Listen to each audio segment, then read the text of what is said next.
So this is Viñas del Vero, and it's the Grambos, and it's the 2005 vintage. This is Cabernet Sauvignon, some Garnacha, a little bit of Tempranillo, and you know, Cabernet Sauvignon has been there for a while, but Garnacha is definitely one of the kings here. There's no question about that. Now, what I think we're going to see in this wine is a lot of Cabernet, but a decent amount of that presence of Garnacha.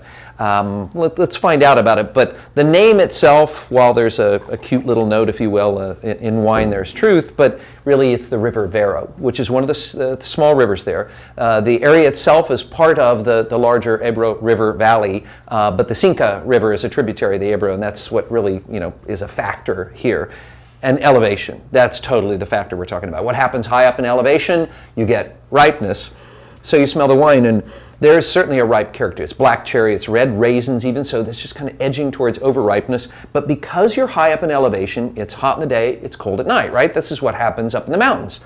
So you end up with, I think, a fresher character than you might otherwise get in a lot of areas that are lower down, flatter, etc. So I get also a red currant note, maybe even a blueberry kind of note. But one of the other fascinating things here is that there's a pretty good amount of Garnacha in here, certainly less than Cabernet Sauvignon, but where I get the black cherry, the cedar, black pepper kind of notes of Cabernet Sauvignon, I also get that minty note that I think Garnacha has. Now remember, Garnacha, Grenache, same, you know, Châteauneuf du Pape grape.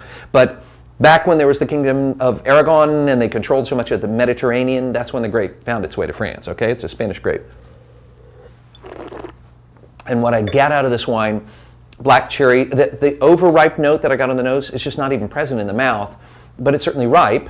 Black cherry, black currant, red currant, and you can see how it slowly goes towards a more tart group of flavors, more red raspberry, red currant, that kind of thing going on there, red cherry. That's that freshness that I'm talking about. When I talk about freshness and balance and things like that, that's what we're trying to suggest. And I think it's all about elevation. And so I think it's a pretty good way to start our Salmontano tasting.